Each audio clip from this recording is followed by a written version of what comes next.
I get a great deal of joy from working with others to open doors and holding the door open to deaf alcoholics so they can participate in the AA program. And what it takes is hearing and deaf alcoholics working together to find solutions. And the best thing I heard when I first became deaf and I went to my own district, what happened is I was actually asked to leave a closed meeting. I brought an interpreter and they actually kicked me out because the interpreter was not a member of AA. I'm like, oh, this is so messed up. So Yeah. instead of, at first I got mad, but anger is a good driver sometimes, and it brought me to district. And I brought a whole bunch of educational packets about the code of ethics of interpreters and educated my district. And they basically took a group conscience, and all the groups had a discussion whether they wanted to post that their closed meeting would allow an interpreter. And so they did, and they still have that. The point to that is what I was told was, I don't know the answer, but we'll figure it out together. And that's kind of the theme to my service. And I try to let that anger drive me to take action, but not consume me and interfere with positive outcome. I heard it through the grapevine. Welcome. It's the AA Grapevine half-hour variety hour featuring the collected voices of Alcoholics Anonymous. I'm Don, an alcoholic in Greensboro, North Carolina. Howdy, Don. Hey, everybody, I'm Sam, an alcoholic in Palm Springs, California. Hiya, Sam. Don, it's great to see you. What's been going on? What's on your mind? You know, I've had a couple of conversations recently and even heard this in a meeting. I'd like to see what you think about it and run it by you. It makes me very sad to hear someone say, is this all there is? Well, I've gotten sober. I feel like all I do is go to work and go to AA meetings. What do you say to that question? It's like I would just want to grab them and hug them and go, listen, it's going to be okay. To me, that sounds like somebody's holding back from diving into AA. What do you think? That type of situation shows up at different points in recovery, too. So one of the biggest things that I've done, because I've gone through that myself, is I shake up my meetings. I go to different meetings, different groups. That alone has tended to knock me out of things like that. But there is this thing, too, of sometimes you just have to move through it. You have to go through the suck. And if it sucks right now, just keep moving, because how I feel is going to change. Yeah. If I feel bad, I'll feel better. And if I feel great, I'm going to feel bad. Life is ups and downs. I like what you say about changing it up. I've done that at different times, felt like that AA was getting stale. Go to the meetings and hear the same things all the time. And just by going to different meetings, you can run into different people that have been going to AA all along. And, you know, suddenly everybody's got new stories. I met someone recently who was in, I think they were in 30 plus years of sobriety, who had recommitted to doing 90 meetings in 90 days. So, you know, you can choose to be new at any time in your recovery without starting over. The other aspect of it is holding back. If I hold myself back, I don't let people really get to know me. And so I'm not connected and I don't really feel a part of. So getting a home group and doing service work within the home group so that I'm responsible for AA happening that night at that group. Yeah. That's buy-in. And then I'm carried by the people in AA that have been with me all along. Absolutely. And one of the things I think that is so wonderful about where we are now in technology is that the presence of online meetings has increased the accessibility for all of us to make ourselves a part of a bigger network of the fellowship. I'm connected with people across the country, sometimes across the world, by going to online meetings regularly. And so they are part of my sober family at this point. And that never would have happened 5, 10 years ago. Who would think I'd have friends in Sweden? Sam, who's our guest today? Don, today we'll be talking with Marie and Teddy. This is about the new ASL channel on YouTube. We're going to get to know them as AA members, and then we'll learn about this exciting new venture to reach our deaf community. But first, the news! AA.org has posted a frequently asked questions page about the 2025 International Convention in Vancouver, Canada, July 3rd through the 6th, 2025. The page provides information on everything about the convention, including travel restrictions and where to get help. Go to AA.org and search International Convention FAQ.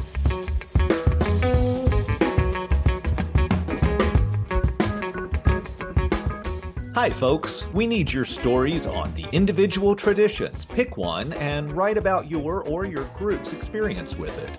How has a tradition played a part in your life? How has your understanding of a tradition changed?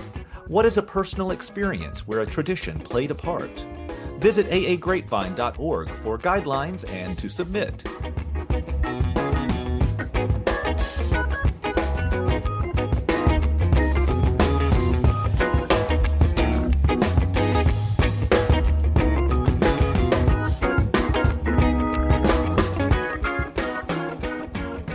I'm Marie. My sobriety date is July 21st, 1989, and I'm a grateful alcoholic. I'm an alcoholic named Teddy from Oakland, California. Sobriety date is the Ides of March, 2006. Yeah, I serve as a volunteer director on the board of the AA Grapevine. Marie and Teddy, thank you so much for joining us. Teddy, we're going to let you sit tight for a minute, and we're going to get to know Marie. So, Marie, what was going on with you that gave you the idea that going to AA was going to help? What brought me to AA was a suicidal bottom. I started out partying to celebrate a divorce, which ended up with deep depression of shame and guilt for destroying my marriage. And I basically gathered all the alcohol and other things I could and tried to purposely OD. And it was my second attempt to kill myself. And I actually had a backup plan with a shotgun and basically woke up the next day in a pile of vomit with my finger still on the shotgun. And I had very, very long hair. I'll never forget waking up in the stench and the goo and oh my goodness, it didn't work. Started praying. And then the next day, a series of coincidences happened that led me to AA. That's the valley of despair. Did the prayer lead you to AA? I believe so. Did you know about AA? Did you have any experience with AA prior to that? No personal experience. There was a coworker who went to treatment and blabbed about it at work. But, I kind of filtered all that out. I wasn't interested in that. I can't imagine. What happened was I went out to a bar after work with some friends to celebrate an event, and there was a person there who wasn't drinking, and I was baffled and dismayed why they weren't drinking. So I asked my friend about this guy, and she mentioned, well, he has a problem with alcohol and he goes to those meetings. And I went, what meetings? He said, I think it's called AA or something. And that had happened maybe 6 months prior to this bottom. I don't really know the exact timeline, but somehow that memory came up in my brain that next day. Well, it was actually 2 days before I recovered from the OD, before I went back to work. I happened to see that person in the hallway at work. He works at very different shifts than me. I work at a graveyard. So it was just a God thing that he was in the hallway as I was coming out of the lab. There he was. And I said, you want to go out for a smoke? I kind of had to, Yeah. ask him about those meetings. And he took me to my first meeting. How was your experience of that first meeting? Well, I actually thought I belonged at another program first. And I went there and, well, all the tattoos, body odor, and piercing turned me off. And so he said, well, I actually go to AA, and he has dual addiction as well. Why don't you come to AA? And so I did. And I went in there and they had a mixture. But there was this one particular woman that was well dressed that was sitting right next to somebody that just came off the street that smelled really, really bad. And she hugged him and treated him like he was a human and like, you know, just a normal person. And I'll never forget viewing that experience and seeing that diversity. And I wanted to be like her. And so I kept going back to that meeting. Did you get a sponsor right away and start working the program? Yes. What was that experience of working the steps? Well, I fully embraced it. I mean, I read all the books. At that time, I could hear, and that person that brought me to meetings, there was a whole group of us that socialized together, and they all listened to cassette tapes. I don't know if you remember cassette tapes. Yes. So I actually did the first 12 steps in the first 6 months. I mean, one after another. I was all in. I was all in. And you were deaf. Was that an obstacle? Duh. Yeah. Tell us how you negotiated that. You see, I was 3 years sober and I had a surgery stop vertigo. I had severe inner ear disorder and they tried all kinds of different things and ended up destroying my balance system. So after this surgery, I was deaf and I actually could not walk. So being physically disabled and housebound was more of a profound impact than the deafness. But I was very in AA, all in service, all in my home group, and they brought meetings to me at my home. Um, 3 or 4 women would rotate, and we would read out of the book, and I would talk. I couldn't hear them, but they helped me through that process, and they visited me, and then they gave me rides to meetings, and that whole process of actually getting my vestibular system to work right and drive again was about 3 years, a lot of physical rehab.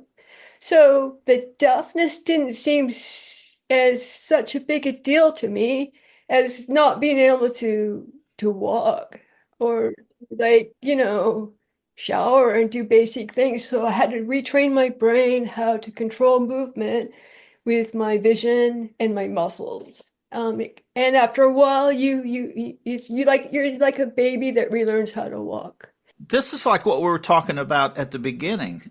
What would you say to someone who feels, is this all that there is, going to these AA meetings? When you focus only on what's happening in your little world, that's all you see. But when you focus on watching and helping and assisting, making the program available to other people, you see people, the light come on. That spiritual awakening that happens in their physical appearance, in how they present themselves. It's just a joyful connection. So for me, what happened when I became deaf, another God series of events. My sponsor moved away, got a new one who happened to know how to sign. She said, Eileen, why don't you learn sign language? So I did. And that's not an easy thing to do.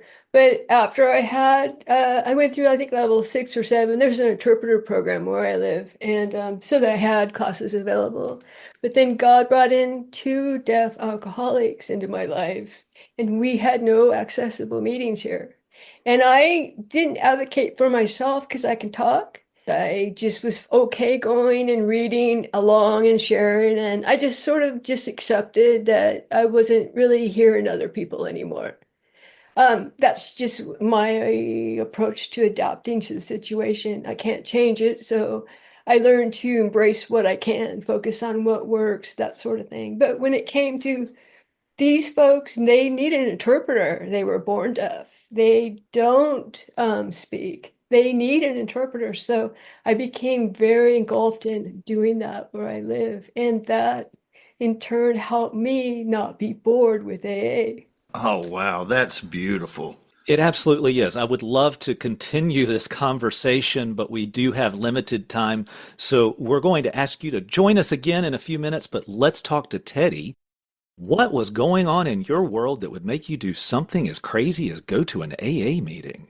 Not my design, as it happens, because I'd heard about you 12-step people, and I was coming nowhere near you. I was just content to poison myself to death, but my doctor had other ideas. I went to see him, and he called 911, and they stashed me in the hospital. And a friend came to see me, and there was a little window of awareness that I was sick and I needed help. And he said, maybe you should get yourself to an AA meeting. And I said, well, yeah, maybe you're right. I just really wanted to kind of get him off my back. And he said, good, there's one downstairs right now. And so I made my debut in AA in a wheelchair and a hospital gown. I started screaming, get me out of here. So that was my debut. But I went straight from hospital to a rehab, and I went to a second AA meeting while I was there, and they were reading from the big book, and they were reading the story Crossing the River of Denial. And I didn't identify with that woman's recovery, but I sure as eggs are eggs, I identified with how she described her illness. And I had this realization, oh, I think I'm an alcoholic, and I want this thing called recovery too. But I also had what I now know to be a spiritual experience while I was in the rehab. I thought I'd had a spiritual awakening and didn't need to bother with the steps, and I was in the fast lane with God. Thank you, goodbye. And yeah, right. Oh. It took 17 days for me to find out that wasn't. And so I went to my third AA meeting, and the difference was this time I joined. Did you And drink? yeah, in spite of, all the things that were so desperately wrong with me when I was in the hospital. I mean, because that was my thinking, like, who would drink after that? And I did. And I had no idea why. Except that you're an alcoholic. Well, yeah, now I know that's, Right. what happened. And I failed to enlarge my spiritual life. So I returned somewhat with my tail between my legs to AA and joined and got a sponsor, or rather, a sponsor got me. I think that's really what happened. Sometimes that happens. It's pretty cool. Yeah, and it turns out he was a fantastic sponsor, and he passed it on to me. But he had a reservation, and a few years later, he went out, and this illness claimed him. And there's not a day that goes by that I don't think of him, because part of my morning practice is a little tiny prayer that he suggested that I put on a post-it note on my mirror in the morning when I was doing my morning ablutions. So I always have him with me. Would you share the prayer? God, I pray that today you grant me the willingness and the courage to be clear, honest, and direct with myself and others. Yeah, I like that. I was a chameleon, and I would, figure out the situation and do my best to fit in and get what I wanted out of the situation. And that meant being, manipulative. So I try not to do that today. And Frank reminds me every morning. Did you get another sponsor immediately? Yes, as it happens, my home group had a really strong culture of service. And so it wasn't long before I found myself mixed up in general service. And one of the few things I remember about the orientation was get a service sponsor. And so I found a service sponsor. What's a service sponsor? Oh, yeah, a service sponsor. If you find yourself being of service beyond the group and picking up commitments, it doesn't have to be general service. It can be in a group, or it can be in hospitals and institutions, corrections, wherever. And you want someone to kind of illuminate some of the mysteries that you can come across in that, because there's a lot, right? For a fellowship that's supposed to be unorganized, we have a lot of structure. And we have a lot of structure because we're alcoholics and we need it. And so for us, it is the minimum amount of organization. And so it's recommended that you find a service sponsor who has held the commitment that you are currently holding, who can be a guide for you. That's how Michael and I started working together, reading the service manual. And wait, that's the super secret service manual, right? Right. That's the passport to, so much more. Fantastic. And you have quite a bit of general service experience under your belt. I would ask right now then, how is it you and Marie know each other? Well, general service isn't such a sort of vast world as you think it is. It's actually fairly small, because we talk like this to each other. So I can't speak for Marie, but I was aware of Marie before I met Marie. I'd heard her name, and people say, "Oh, you've really got to meet Marie." And so when the opportunity arose at the Pacific Region Alcoholics Anonymous Service Assembly, it was earlier this year. It was only back in March that we actually met.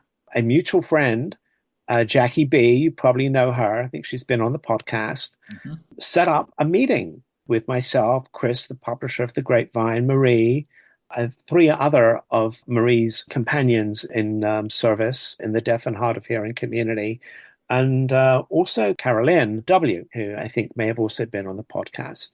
And so we kind of sat down and had this beautiful conversation. It was completely kind of open-ended. I'm just still, spooky time, ooh, kind of like the sort of the God shot or whatever, like nothing happens by act, all that stuff. It was just so serendipitous. And we had this beautiful meeting, and these things came out of it.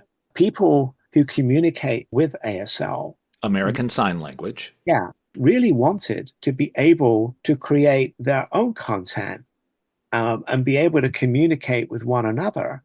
And the Grapevine YouTube channel seemed to be a really wonderful venue for that. Sometimes in recovery, we can have these meetings, right? Whether it's in the coffee shop or after the meeting or after a service meeting or in the hallway at a roundup. And there's just this magical energy. And that was there, that was present. And that continued because everyone was just completely, like 100% committed to seeing this through and making this happen. Fantastic. Marie, would you please tell us what this project is? Well, first I want to say that meeting Teddy and the publisher, Chris and Carolyn, was just mind-blowing. The deaf members that were there, we all left and we were in shock that we actually got to talk to them. Our experience is, we'll ask for you, we'll send them an email, we'll get back to you.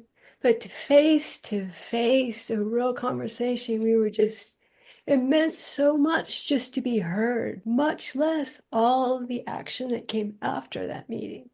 It's brought a great deal of hope to the deaf community.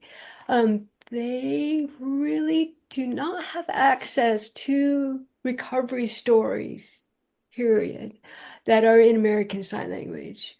We haven't figured out how to do that in AA yet, but Chris and Teddy working with us, deaf and hearing working together, we found a good place to start, and that was with the Grapevine. And they've uploaded 4 so far. So what we do is a deaf person makes a share, and we hire an interpreter. We call it copy sign. They copy sign the video, and then we add an anonymity statement to make it clear to the public that the person that they see is not a member of Alcoholics Anonymous. And so that's the way that your anonymity protected on the internet. Absolutely. And in the deaf community also, we don't use our first name because then there is no, hey, my story is on, there's no, within the deaf community, that type of thing that can grow from that. And we don't use interpreters that are members of Alcoholics Anonymous either. We don't want any confusion or conflict of interest about who's in the film. Yes, because the interpreter would be identified immediately on a video. It's always been a problem, like how to get stories across. And this is a great solution, to hire interpreters who are not members of AA. One of the things that the Grapevine has always done is it is the collected voices of the membership talking to the membership. That's the way the Grapevine started. And then there was Lavinia, and Lavinia is for the Spanish-speaking community, but it's not other people's stories. It's the Spanish-speaking community sharing their stories and experience with the Spanish-speaking community. That's Lavinia. And so it sounds like this is what you're going to make happen here. Absolutely. We have had some pretty strong support from the hearing members and from the deaf members, and we will continue making videos as long as we have volunteers to put it together. Our team is a team of equals. I kind of do most of the writing, but we don't have a chair and co-chair. We try to all learn to do the same thing, so each of us can independently help another person or access committee make these videos, because it takes quite a deal of cooperation, because it's not a free thing. We have to hire a professional, we have to get money from somewhere, and we can only get that from members of Alcoholics Anonymous. And so access committees work like providing a scholarship, and they connect us with deaf members in their area, and we work together on how to make the film within the guidelines of Grapevine needs to be uploaded to social media. What is one of the shares? Can you describe a share that would be posted? Well, actually, I'll let you go to the website and look at the transcripts. I don't know how clear and easy it is for transcripts. Yet that's something I wanted to work with Teddy on, because I have some hearing friends that try to access the story on the phone. He says, I can't hear anything. I go, there's no sound. You have to scroll down to the comment section or the description section and click on the transcript. And they, for on their phone, weren't able to see that option. So at some point, we need to make it more well known that there's an English version that they can read. But it is someone sharing their story, like a Grapevine article. Yes, we have a variety of stories at this time. We have a Native American story. We have somebody who is incarcerated. We have a mother who had to start her life over. And the one we drop next week's quite intriguing. We were working on trying to have a diverse, just like on other different topics and different stories, but most of them are what it was like and what it's like now type stories. Yes. We're abbreviated as you can be in 10 minutes. Okay, how are these being received by the deaf and hard of hearing community? So far, fantastic. We are actually going to hold our first workshop at the end of September, and we are going to ask them on how we can improve. Did they like Yes. them? What do you want us to do moving forward? And that's the key to making it continue to evolve to meet the needs of more people. I love that. That's fantastic. How are you getting the word out about this? Well, at this time, we're doing both worlds. So deaf community is kind of a different avenue of communication than the hearing community.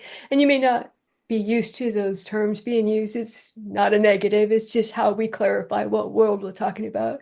So the deaf community is often not mainstreamed with the hearing resources. For instance, AA websites are a mystery to most deaf people. They can't find anything. And is there an interpreter meeting on it? And after maybe an hour of searching, they can't find anything. So most of them have to go to another route to find out if there are any meetings available that are interpreted.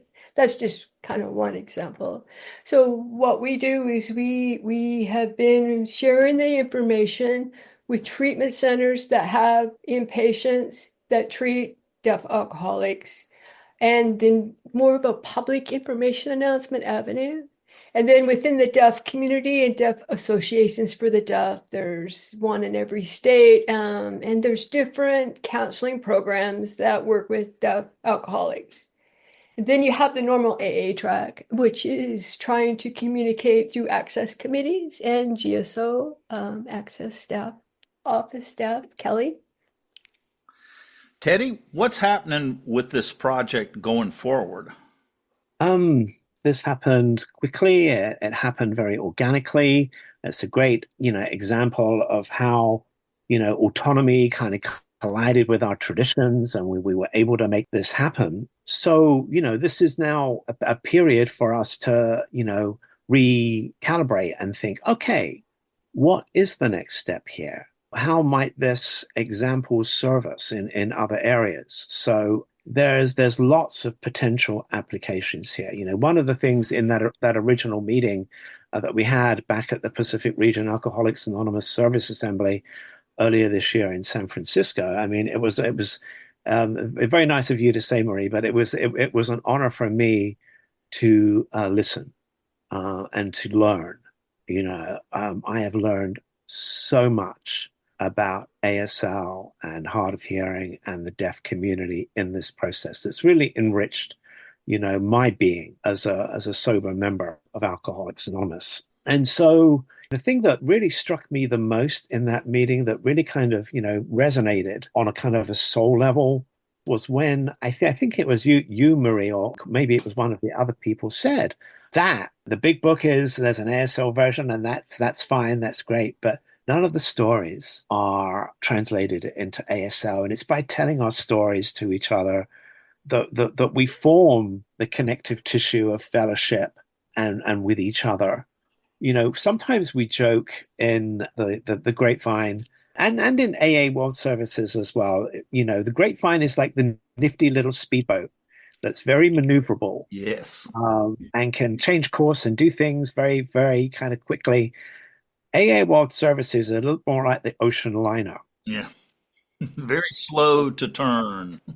That and stays true to its course and is steady and all the wonderful things we love about ocean liners. And so when we're able to do something like this at the Grapevine, then it becomes kind of like a beacon, right? For what else might we do? We have a fifth edition of the big book Alcoholics Anonymous is on the horizon, right? What would it look like if not all at once? Because we're alcoholics and we get nervous about the money. But what would it look like if once that fifth edition is published, that we start bit by bit translating those stories into ASL? That makes me brings a question immediately. Is there already available a translation into ASL of the first 164 pages? There is. What I didn't really understand as, someone from the hearing community was just how different ASL is as a language on a very kind of basic level in terms of how people process information and stuff. And so an ASL translation isn't as simple as just translating what someone is saying, particularly if what they're saying was written, 85 years ago in a complicated way at the time. Yes. So one of the things I'm hearing then is that this is maybe akin to the plain language translation. It is an ASL translation is changing the language, not the message, to something that can be understood by the community that it's reaching. Well, ASL is not a picture of words on a piece of paper. It's a picture of real life. It's a picture. It's a picture. It's the easiest way to describe it. So when you take something from an English, it's very, very different than trying to describe what that looks like in a picture. So that's my very simple way to describe it, being as a late deaf person, learning it and comparing it to my own life. That's the easiest way for me to describe it. It is far from English and I know it's confusing often for hearing people because there's different educational modes that have transpired over the years where they do some stuff called total communication, signing and talking at the same time. That is all English, but it is not sign language. It's not American Sign Language. And so in order to take the concept, the meaning behind what you're reading in the big book, it takes a lot of thought to actually turn that into a visual picture and tell that story in American Sign Language in a visual way. I hope that describes. Yes. So it would be much easier for a member of the deaf community to share their recovery story in American Sign Language than it would be to translate old literature into American Sign Language. Um, where the challenge lies is that often there's so many benefits at meetings and discussions about, say, page 417 acceptance. There's just so many discussions that happens at meetings. you don't really know what they're talking about because you don't understand it when you read it, but you kind of learn it when you have an interpreter discuss it. So it's a valuable tool to sobriety. But I do feel strongly that the more deaf alcoholics that are able to share their stories with other deaf alcoholics, the more helpful it will be for people that are born deaf. Now, there's like a whole pendulum of I'm an in between. So there's a hearing person and there's deaf persons on the other side. This population has a very, very hard time getting sober and staying sober and having any kind of support system because of the culture, the isolation that you experience through that, and no resources to rely on. So, if you're an isolated hearing person, you can, and you read English, you can listen to abundant audio recordings. They're everywhere. There's lots of ways to be inspired without going to a meeting. Deaf alcoholics don't have that plan. They don't have that backup plan. They don't have a plan, very few sponsors. It's just it's a real challenging thing for them to maintain sobriety. But with the Zoom boom, new hope and inspiration has happened. Deaf populations that struggled to have a deaf meeting now have them online because there's enough people to have service rotation and all of those wonderful things that happen. And for the first time in the history of Alcoholics Anonymous, a deaf person can go to a meeting every day. Now, that's something that I took for granted when I could hear. And have an option to go to any meeting and not be told which meeting I have to go to. There's just a whole thing or around access that comes when you're a deaf person. So now there's meetings and there's a new website, which I am the creator of, to try to consolidate that information. So it's an easy place for deaf people to find meetings. So with technology changing so much, we now have more access to the resources we need to get sober, and most of all, stay sober with the fellowship and with hearing and with deaf. That nice mix. It's not one or the other. And we have options. So if I cop a resentment, I got another meeting I can go I get over that resentment. When you're deaf and you got one interpreter meeting a month and you got a resentment, well, you're done. You don't have another option unless you have ability to travel far and wide to find an in-person meeting that's interpreted. I'm so glad that you brought up the online meetings and how that has increased the access for the deaf and hard of hearing community so strongly. And then to add to it this video, ASL YouTube channel. The technology as it continues to grow and be employed, and I think that's an important qualifier there, is making access in untold ways. There are things that are coming that we don't know yet that are going to make it so that not just the deaf and hard of hearing community can be assisted and made a part of more and able to find sobriety and recovery and joy in life, but other communities too. And we continue to do this embracing of it and trying it on Well, helps actually, all of us. interesting enough, deaf blind now have access to meeting. And that's something I never thought about. I'm not deaf blind.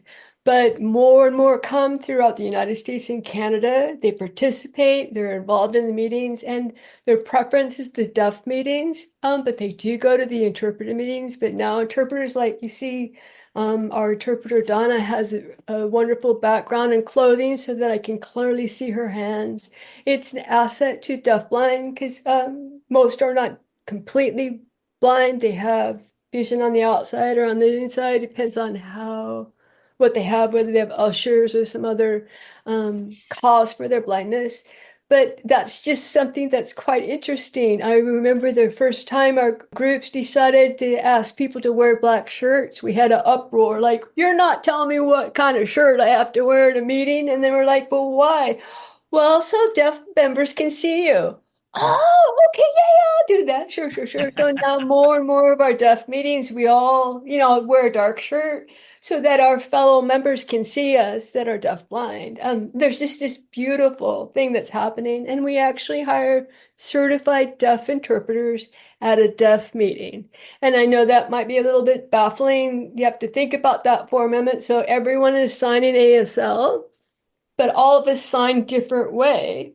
And some of us use outer space, some of us use inner space. But when you hire a certified deaf interpreter, they use the appropriate signing space, background, clothing, lighting, so deaf blind can see them. So one of our deaf meetings has an interpreter every Monday night for deaf blind members. And as soon as we bind an ASL to LSQ, which is Quebec Sign Language, we're going to try to set up a meeting at our deaf meeting so that Quebec deaf can join ASL deaf. It's trying to figure out how to describe each population, but there's just things that there's like in the Spanish community have no meetings. And so how can we make meetings accessible for them? We can hire a ASL to LSM interpreter for a deaf meeting. So not only do they have interpretation, but they have fellowship with other deaf members. So it's just these things would never happen without them. Oh, wow. It's Marie. just expanding, mushrooming. Yes. It's wonderful. So on the Grapevine channel of YouTube, if you go to YouTube and search for Grapevine, you'll find the Grapevine channel. And on that channel is the ASL videos. And so what are you going to put new videos up? Do you have plans once a week or what? Oh, it'd be wonderful to have one once a week, but it's a little more complicated. It's quite a production to get the video, teach the person how to send you the large file, find an interpreter that is compatible with that person, their preferred interpreter or someone, because you have to go through the screening process. You're not an A member, are you? And all of these things. And then they have a lead time where they have to make the video. Then they send the video to us and we do our editing to add the anonymity. Then we send it to Grapevine and they do the final adding the logo brand. So 1 month turnaround per video at the fastest. Okay. And so if people want to get involved or help in any way, is there a way to contact? I was going to ask, you mentioned a website. DEAFAA.org. You'll find links to all the information you need related to deaf people, and that's the best place to send a deaf newcomer if they're trying to find a meeting, which is the primary mission of the website. But we added a link to the Deaf Alcoholic Broadcast Team website, which is an AA service committee. I'm going to the website right now. I just have to take a look. Wow, there is a ton of information available here. This is fantastic. deafaa.org. Did I mention I have OCD? I have a very positive way to It becomes an attribute. And that's, Yes, you have harnessed it. My website sponsor or service sponsor got me rolling. There's like no stopping me. I love it. Marie, Teddy, this has been wonderful. Learning how AA is reaching out to new communities. It's just, I'm so charged up. Thanks for joining us. Thank you so much.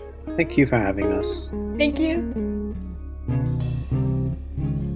If you're like this alcoholic, And this alcoholic. there is never, ever enough. Stick around after the close for a little extra. Oh, yeah, I'll have some extra. The Grapevine and Lavinia apps are now available for both iOS and Android phones. To get yours, go to the App Store on your phone and search for AA Grapevine or Lavinia.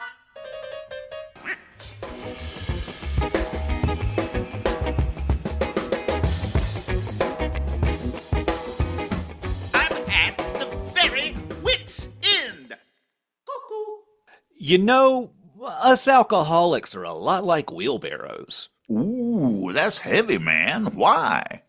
We're useful only when pushed. And we're easily upset.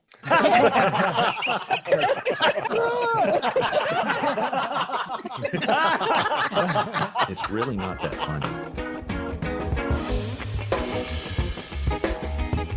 Please listen closely as our options have changed. Thanks for joining us. The AA Grapevine Half Hour Variety Hour is posted every Monday and is produced by AA Grapevine Inc. We don't speak for AA as a whole. We share the experience, strength, and hope of members to help others recover from alcoholism. All things Grapevine are available at aagrapevine.org, including our app and how to get in touch with us. Find us on Instagram and YouTube. If you want to know more about AA, visit aa.org or search online for Alcoholics Anonymous and your city. That was freaking adequate. Put that in.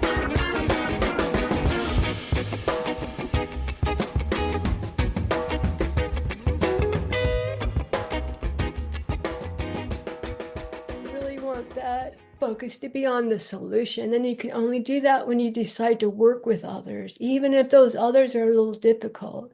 And when you're trying to mix the culture of deaf people with the hearing world, sometimes it gets a little messy. And it's absolutely worth doing it. For sure. I think all service work, when you get a bunch of alcoholics together, is messy.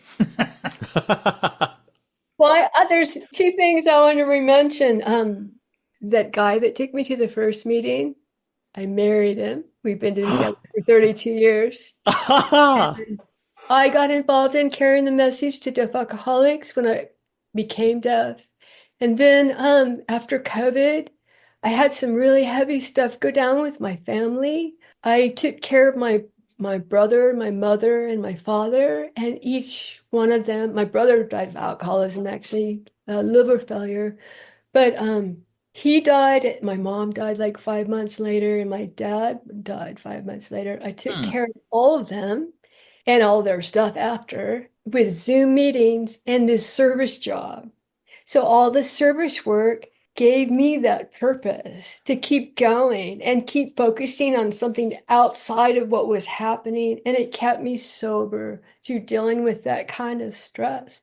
So that's the power of service through transition. So when you asked before what people did when they thought A was boring or they weren't satisfied or whatever, they need to get out and do some service work and help somebody else that's not quite as fortunate as they are, because it makes your life look better even if it's not looking good. You know what I mean? Yes.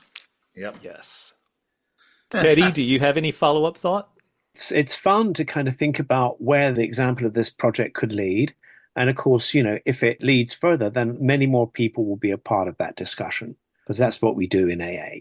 When we have a good idea, we kind of talk about it and we talk about it some more and we kind of test it with different folks. So this is my way of saying I'm really looking forward to many more people being a part of this and joining this effort and this work. Yeah, we have a general service conference every year. But typically, what isn't a matter for conference approval is translations, unless it's of the big book into plain language, that we know. But typically, when our literature is translated into other languages, and ASL is another language, or there's a format change, and ASL could also be thought of as a format. Typically, those things don't flow through conference approval process, but conference members are, of course, consulted and will be as part of that kind of ongoing process. And then the question earlier was, is this it?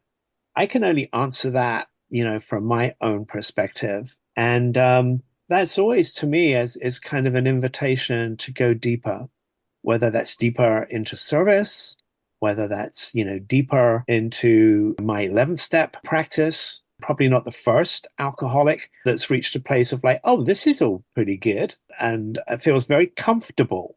That is also a warning sign for me, is the comfortability. It's like, I ain't got this. I'm never going to get this. I need to kind of go a little bit further than it seems I'm willing to at the moment. Like Marie, one of the gifts that I received was the gift of willingness. And I'm so grateful for that. Yeah, my service sponsor told me it's not really service work unless it hurts a little bit. Because you're not really giving anything up. Exactly. Unless, you're not reaching out beyond your comfort zone. Right. It's not service if I'm doing what I want to do. Right? Oh I man.